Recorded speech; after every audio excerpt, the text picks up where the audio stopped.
ಇಲ್ಲಿ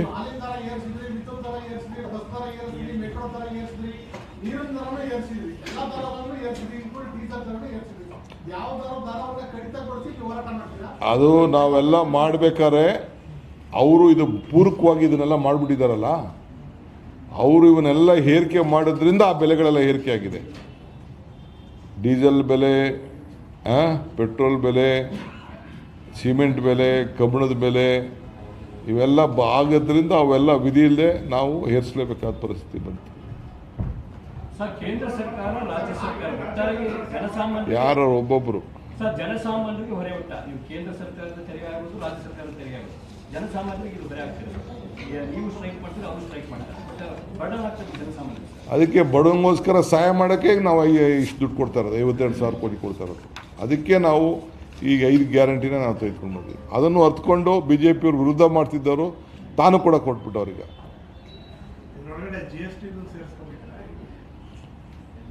GST ಅಂತೂ Gabbar Singh tax ಅಂತ ಯಾರೇ ನಮ್ಮ ಲೀಡ್ರ್ ಹೇಳ್ಬಿಟ್ಟಿದಾರಲ್ಲ ಅದನ್ನು. ಖಂಡಿತ, ಅಯ್ಯೋ ಅದೇ ಮೂಲ.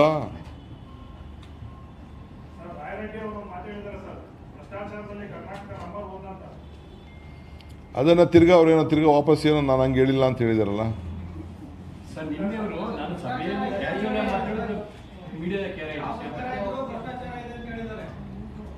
ನಾನು ಕರೆದ ವಿಚಾರ ಕೇಳ್ತೀನಿ ಅನ್ನೋದೇ. ನಾನೆಲ್ಲ ಅಹಮದಾಬಾದಲ್ಲಿ ಇದ್ದೆ, ನಾನು TV ಬರ್ತಾಯಿತ್ತು.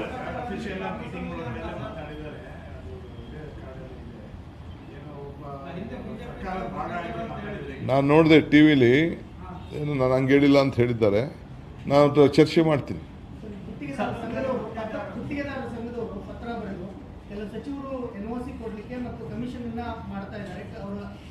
ನೋಡಪ್ಪ, ಯಾರು ಮಾಡ್ತಾ ಇದ್ರೆ ಅವರು ಲೋಕಾಯುಕ್ತಗೆ ಇಲ್ಲಾಂದರೆ ಸರ್ಕಾರಕ್ಕೆ ಕಂಪ್ಲೇಂಟ್ ಕೊಡಲಿ, ಕೂಡಲೇ ಅದ್ರ ಬಗ್ಗೆ ತನಿಖೆ ಮಾಡಿಸೋಣ.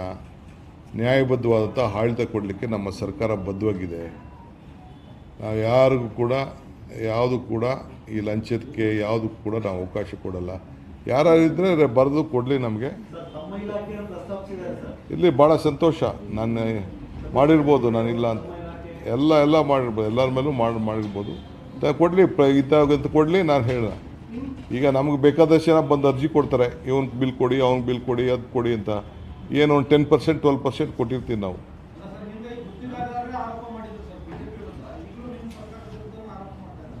ಈಗ ಅವ್ರಿಗೆ ಗುತ್ತಿಗೆದಾರರಿಗೆ ನಾನು ಹೇಳ್ತೀನಲ್ಲ ಅಂತಂದಿದ್ರೆ ನೀವು ರೇಟಿಂಗಲ್ಲಿ ಬರ್ದುಕೊಡಿ ಅಂತ.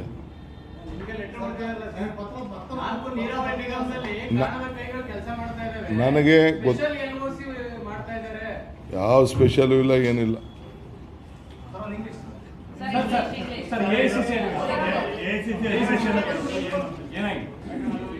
AICC ಅಧಿವೇಶನ ಆಮೇಲೆ ಹೇಳೋಣ, ಈಗ ಹೇಳೋಣ.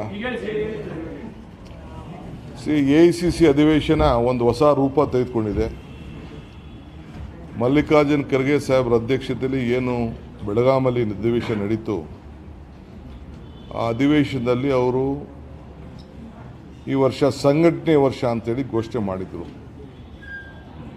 ಸೊ ನಮ್ಮ ಸ್ಥಳೀಯ ಮಟ್ಟದ ನಾಯಕರುಗಳಿಗೆ ಅತಿ ಹೆಚ್ಚು ಶಕ್ತಿ ಕೊಡಬೇಕು ಅನ್ನೋ ದೃಷ್ಟಿಯಿಂದ ಅನೇಕ ಚರ್ಚೆಗಳು ಇವತ್ತೆಲ್ಲ ನಡೆದಿದೆ.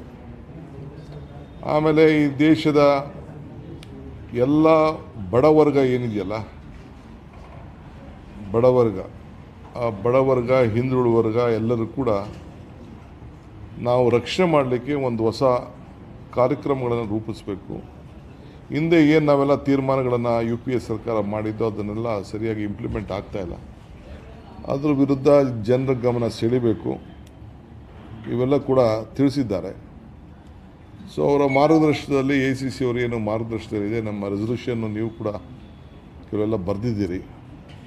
ಆ ವಿಚಾರದಲ್ಲಿ ಎಲ್ಲ ಕೂತ್ಕೊಂಡು ಎಲ್ಲ ಹಿಂದೆ ದಿನ ಒಂದು ಡ್ರಾಫ್ಟ್ ರೆಸಲ್ಯೂಷನ್ ಬಗ್ಗೆ ಚರ್ಚೆ ನಡೀತು ವರ್ಕಿಂಗ್ ಕಮಿಟಿ. ಅದಾದಮೇಲೆ ನಿನ್ನೆ ಫುಲ್ ಡೇ ನಮ್ಮ ಎಲ್ಲ ಮೆಂಬರ್ಸ್ ಕೂಡ AICC ಮೆಂಬರ್ಸ್ಗೆ ಮಾತಾಡಲಿಕ್ಕೆಲ್ಲ ಅವಕಾಶ. ಮೊನ್ನೆ ನಾವು ಒಳಗಡೆ ಯಾರಿದ್ದೋ 100 ಚಿಲ್ಲರೆ ಜನ ಮಾತ್ರ ಇಡೀ ರಾಷ್ಟ್ರದಲ್ಲಿ ಅವ್ರು ಮಾತ್ರ ಇದ್ದೋ. ಹೊರಗಡೆ ನಿನ್ನೆ ಸುಮಾರು 1900 ಜನ ಮೆಂಬರ್ಸ್ ಇದ್ದಾರೆ, AICC ಮೆಂಬರ್ಸ್. ನಮ್ಮಲ್ಲೂ ಒಂದು 90 ಚಿಲ್ಲರೆ ಜನ ನಮ್ಮಲ್ಲಿ ಇದ್ದಾರೆ ಕರ್ನಾಟಕದಿಂದ. ಅವರೆಲ್ಲರೂ ಕೂಡ ಆಹ್ವಾನ ಇತ್ತು. ಅವರೆಲ್ಲ ಪಾರ್ಟಿಸಿಪೇಟ್ ಮಾಡಿದರು. ಸೊ ಪಾರ್ಟಿಸಿಪೇಟ್ ಮಾಡಿ 95% ಅಟೆಂಡೆನ್ಸ್ ಇತ್ತು. ಎಲ್ಲರೂ ಅನೇಕ ಸಲಹೆಗಳನ್ನು ಕೊಟ್ಟಿದ್ದಾರೆ. ಸೊ ಒಟ್ಟಾರೆ ಪಕ್ಷ ಒಂದು ಹೊಸ ದಿಕ್ಕು ಮತ್ತು ನಮ್ಮ ಸರ್ಕಾರಗಳಿಗೆ, ಕೇಂದ್ರ ಸರ್ಕಾರಕ್ಕೆ ಏನು ಸೂಚನೆ ಕೊಡಲಿಕ್ಕೆ ಸಾಧ್ಯನೋ ಅವೆಲ್ಲ ಕೂಡ ತಿಳಿಸಿದ್ದಾರೆ.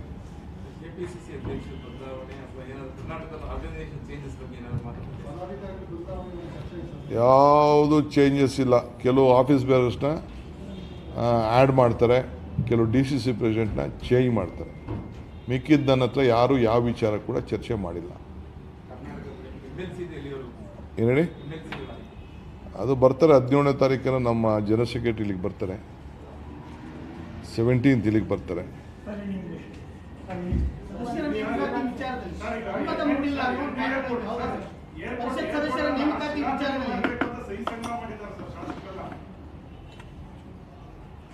ನನಗೆ ಅದು ಮಾಹಿತಿ ಇಲ್ಲ, ತಿಳ್ಕೊಂಡು ಹೇಳ್ತೀನಿ. ನಾನು ಯಾವ ಸುದ್ದಿಗೂ ಹೋಗಿಲ್ಲ. ನಾನು ಕನಕಪುರನೂ ಗೊತ್ತಿಲ್ಲ, ನನಗೆ ನೆಲಮಂಗಲನೂ ಗೊತ್ತಿಲ್ಲ, ಸೀರಾನೂ ಗೊತ್ತಿಲ್ಲ, ಎಲ್ಲೂ ಗೊತ್ತಿಲ್ಲ. ಕರ್ನಾಟಕ ರಾಜ್ಯಕ್ಕೆ ಎಲ್ಲಾದರೂ ಹೋದೆ.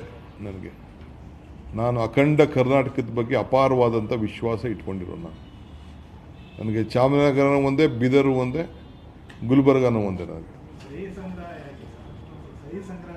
ಕೆಲವು ಆಸೆಗಳನ್ನ ಹೇಳ್ಕೊಳ್ತಾರೆ, ತಪ್ಪೇನಿದೆ ಬಿಡಿ. ನಮ್ಮ ಭೂಮಿ ಬೆಲೆ ಕಡಿಮೆ ಇದೆ, ಅಲ್ಲಿ ಮಾಡಿ ಅಂತ ಹೇಳ್ತಾರೆ. ಅವ್ರು ಸೆಂಟ್ರಲ್ ಮಿನಿಸ್ಟ್ರುಗಳು ಅದಕ್ಕೆ ಸೆಂಟ್ರಲ್ ಗೌರ್ಮೆಂಟ್ ಡಿಸಿಷನ್ ತಗೊಳ್ಳೋದು. ನಾವಲ್ಲ.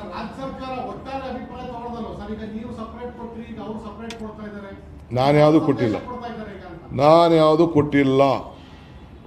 ನಾನು have not involved in anything. ನಾನು ಕೊಟ್ಟಿಲ್ಲ. ಅದಕ್ಕೆ ಮಂತ್ರಿಗಳಿದ್ದಾರೆ, ಅವರೇ ಅದನ್ನು ಹ್ಯಾಂಡಲ್ ಮಾಡ್ತಾ ಇದ್ದಾರೆ. ಅದು ನನಗೆ ಗೊತ್ತಿಲ್ಲಪ್ಪ. ಅದು ನನಗೇನು ಅದ್ರ ಬಗ್ಗೆ ಚರ್ಚೆನೇ ಮಾಡಿಲ್ಲ ಅಂತ ಯಾರು. ನಿಮ್ಗೇನೋ ಮಾಹಿತಿ ಇರಬೇಕು, ನನಗೆ ಮಾಹಿತಿ ಗೊತ್ತಿಲ್ಲ. ನಿಮ್ಗೇನೋ ಮಾಹಿತಿ ಇದ್ದರೆ ಹೇಳಿ ನನಗೆ. ಅಲ್ಲ ಸರ್, ನೀವು ಸದನದಲ್ಲಿ ಸರ್ಕಾರದ ಹೋರಾಟ ಮಾಡೋದು ನಾವು ನಾಮಿನೇಷನ್ ಮಾಡ್ತಾ ಸ್ಟೇಟ್ಮೆಂಟ್ ಮಾಡಿದ್ದೀವಿ. ಅದು ಇಂಪ್ಲಿಮೆಂಟ್ ಆಗಕ್ಕೆ ಸಾಧ್ಯ ಇದೆ ಸರ್? ನೋಡಪ್ಪ, ನಾನು ಯಾವತ್ತೂ ಪಕ್ಷದ ಕಾರ್ಯಕರ್ತರ ಪರವಾಗಿ ನಿಲ್ಲೋ. ನಾನು ಇನ್ಕ್ಲೂಡಿಂಗ್ ನಾಮಿನೇಷನ್ ಕೊಟ್ಟಾಯಿತು ಕೂಡ ನಮ್ಮ ಪಕ್ಷದ ಕಾರ್ಯಕರ್ತರ ಒಳಗಡೆ ಯಾರು ಅದಕ್ಕೆ ಹರ್ರಿರ್ತಾರೆ ಅಂಥವ್ರಿಗೆ ಕೊಡಬೇಕು ಅನ್ನೋ ನಾನು. That is my firm belief and stand. Sir, AICC ಅಧಿವೇಶನದಲ್ಲಿ ರಾಯಚೂರಿನ ಒಬ್ಬ ಸಾಮಾನ್ಯ ಕಾರ್ಯಕರ್ತರಿಗೆ ಮಾತಾಡೋಕ್ಕೆ ಅವಕಾಶ ಇತ್ತು, ನಿಮಗೂ ಇಲ್ಲ, ಮುಖ್ಯಮಂತ್ರಿಗಳಿಗಿಲ್ಲ. ಯಾರು ಹೇಳಿದ್ರಿ? ನಾವೆಲ್ಲ ಒಳಗಡೆ ಮೀಟಿಂಗಲ್ಲಿ ಮಾತಾಡಿದವ್ರಿ. ಚೀಫ್ ಮಿನಿಸ್ಟರ್ ಒಳಗಡೆ ಮಾತಾಡೋದು, ಅದನ್ನೆಲ್ಲ ಲೈವ್ ತೋರ್ಸೋಕ್ಕಾಗ್ತದ? CM ಕೂಡ ನಮ್ಮ ರಾಜ್ಯದ ಕೆಲವು ವಿಚಾರಗಳನ್ನೆಲ್ಲ ಪ್ರಸ್ತಾವನೆ ಮಾಡಿದ್ದಾರೆ. ನಾವು the part of the working committee ರೀ. ನಾವು ಮಾತಾಡೋಕ್ಕಾಗ್ತದೆ? ಅದನ್ನು ಆ ಕರೆದಿದ್ದ ಮೀಟಿಂಗ್ನ ಬೇರೆಯವ್ರಿಗೆ ಮಾತಾಡೋಕ್ಕೆ ಅವಕಾಶ. ಮೂವ್ ಮಾಡಿರೋರು ಒಳಗಡೆ ಇದ್ದಂಥವರು ಕೆಲವರು ಬಂದು ಅದನ್ನು ಮೂವ್ ಮಾಡಿದ್ದಾರೆ, ಸೆಕೆಂಡ್ ಮಾಡಿದ್ದಾರೆ. ಅಷ್ಟು ಬಿಟ್ಟರೆ ಬಿಕ್ಕಿದವರೆಲ್ಲ ಬೇರೆಯವ್ರಿಗೆಲ್ಲ ಅವಕಾಶ ಕೊಡಬೇಕು, ಸಾಮಾನ್ಯಕ್ಕೆ ಕೊಡಬೇಕು. ಕೆಲವು AICC ಮೆಂಬರ್ಸು ನಮ್ಮ ಶ್ರೀನಿವಾಸ್ಗೆ ನಾವು ಅವಕಾಶ ಕೊಟ್ಟು ಒಂದು 4-5 ಜನಕ್ಕೆ ಅವಕಾಶ ಕೊಟ್ಟು ನಮ್ಮ ರಾಜ್ಯದಲ್ಲಿ.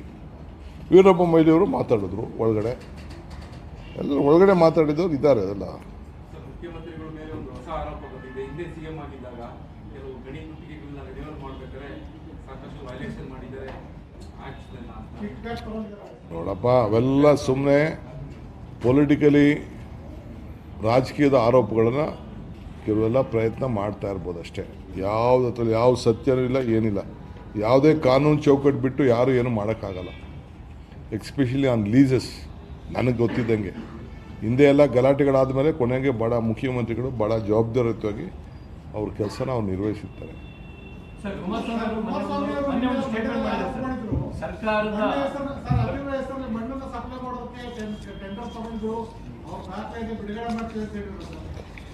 I wish you all the best. ಎಷ್ಟು ಜಲ್ದಿ ಆಗ್ತದೋ ಅಷ್ಟು ಜಲ್ದಿ ಎಲ್ಲ ಮಾಡಿ. Thank you. ಸರ್ಕಾರದ ಭ್ರಷ್ಟಾಚಾರದ ದಾಖಲೆಗಳು ನನಗಟ್ಟಿದ್ದಾವೆ, ಬಿಡುಗಡೆ ಮಾಡ್ತಂತ ಹೇಳಿ ಕುಮಾರಸ್ವಾಮಿ. ಲಾರಿ ಯಾವಾಗ ಬೇಕು ಕೇಳಿ ಕಳ್ಸ್ಕೊಡೋಣ.